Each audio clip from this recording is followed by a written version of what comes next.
بسم اللہ الرحمن الرحیم۔ درس نمبر 48۔ بنی اسرائیل کے لیے سمندر میں راستے بنا دیے گئے۔ اعوذ باللہ من الشیطان الرجیم، بسم اللہ الرحمن الرحیم۔ وَإِذْ فَرَقْنَا بِكُمُ الْبَحْرَ فَأَنْجَيْنَاكُمْ وَأَغْرَقْنَا آلَ فِرْعَوْنَ وَأَنْتُمْ تَنْظُرُونَ۔ اس آیت کا لفظ بلفظ ترجمہ یہ ہے، وَإِذْ اور جب، فرقنا کاٹ دیا ہم نے، بکم تمہاری وجہ سے، البحر سمندر کو، وَأَنْجَيْنَاكُمْ بس نجات دی ہم نے تم کو، وَأَغْرَقْنَا اور ہم نے ڈبو دیا، آل فرعون فرعون کے آدمیوں کو، وَأَنْتُمْ اور تم سب، تنظرون دیکھ رہے تھے۔ اس آیت کا ترجمہ یہ ہے، اور جب ہم نے تمہاری وجہ سے دریا پھاڑ دیا، پھر ہم نے تم کو بچایا اور فرعون کے لوگوں کو ڈبو دیا اور تم دیکھ رہے تھے۔ تشریح: اس آیت میں 4 باتیں بتلائی گئی ہیں۔ نمبر 1، جب ہم نے تمہاری خاطر سمندر کو پھاڑ ڈالا تھا۔ نمبر 2، چنانچہ تم سب کو بچا لیا تھا۔ نمبر 3، اور لوگوں کو سمندر میں غرق کر ڈالا تھا۔ اور نمبر 4، اور تم یہ سارا نظارہ دیکھ رہے تھے۔ اللہ تعالیٰ نے بنی اسرائیل سے متعلق ایک واقعے کی طرف اشارہ کیا ہے کہ اللہ تعالیٰ کے حکم کے مطابق حضرت موسیٰ علیہ السلام بنی اسرائیل کو لے کر مصر سے رات کے وقت چھپتے چھپاتے نکلے۔ راستے میں دریا حائل ہو گیا، پیچھے فرعون بھی اپنے لشکر کے ساتھ آ پہنچا۔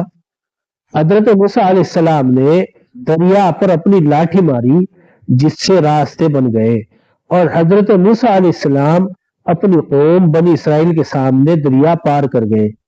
ادھر فرعون اپنے لشکر کے ساتھ دریا میں داخل ہو گیا، مگر اللہ تعالیٰ کے حکم سے راستے بند ہو گئے اور فرعون اور اس کا لشکر غرقاب ہو گیا۔ مولانا عبد الماجد دریابادی اپنی تفسیر میں تحریر فرماتے ہیں کہ دریا سے مراد یہاں دریائے نیل نہیں ہے، بلکہ بحر قلزم مراد ہے، اس لیے کہ دریائے نیل تو مصر کی مغربی جانب تھا اور بنی اسرائیل کا راستہ شام جانے کے لیے جو تھا وہ مشرقی جانب تھا۔ مصر سے شام کی راہ کے قریب بحر قلزم ہے۔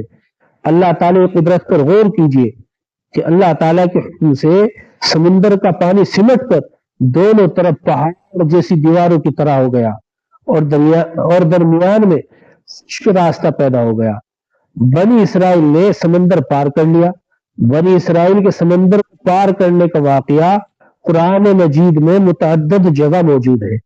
سورہ اعراف کی آیت نمبر 138 میں یہ ہے، وَجَاوَزْنَا بِبَنِي إِسْرَائِيلَ الْبَحْرَ اور ہم نے بنی اسرائیل سے سمندر پار کروایا۔ سورہ یونس کی آیت نمبر 90 میں یہی الفاظ ہیں۔ سورہ شعراء کی آیت نمبر 63 میں یوں بیان کیا گیا، فَأَوْحَيْنَا إِلَى مُوسَىٰ أَنِ اضْرِب بِّعَصَاكَ الْبَحْرَ فَانفَلَقَ فَكَانَ كُلُّ فِرْقٍ كَالطَّوْدِ الْعَظِيمِ۔ چنانچہ ہم نے موسیٰ کے پاس وحی بھیجی کہ اپنی لاٹھی سمندر پر مارو، بس پھر سمندر پھٹ گیا اور ہر حصہ ایک بڑے پہاڑ کی طرح کھڑا ہو گیا۔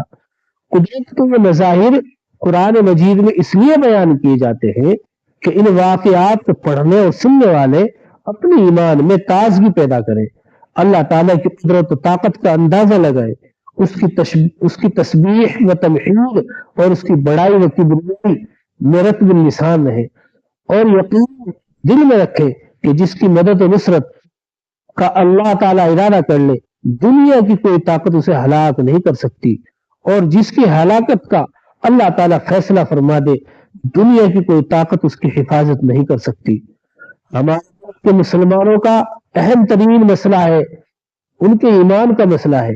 اس ملک کو خالص مذہبی رنگ دینے اور ایک خاص مشرکانہ مذہب کی چھاپ پیدا کرنے کی جو کوششیں ملک سطح پر ہو رہی ہے، مسلمانوں کو چاہیے کہ وہ آنے والے دنوں کے اس چیلنج کو قبول کرنے کی طاقت اور حوصلہ اجتماعی طور پر اپنے دلوں میں پیدا کر لیں اور یقین رکھیں کہ ہمارا توکل اور تقویٰ اگر اعلیٰ سطح کا ہو جائے گا تو ہماری مدد بھی اللہ تعالیٰ کی طرف سے اسی طرح کی جائے گی جس طرح بنی اسرائیل کی مدد و نصرت ہوئی، اور ظالم فرقہ پرست طاقتیں اسی طرح ناکام ہوں گی جس طرح آل فرعون ناکام ہوئے۔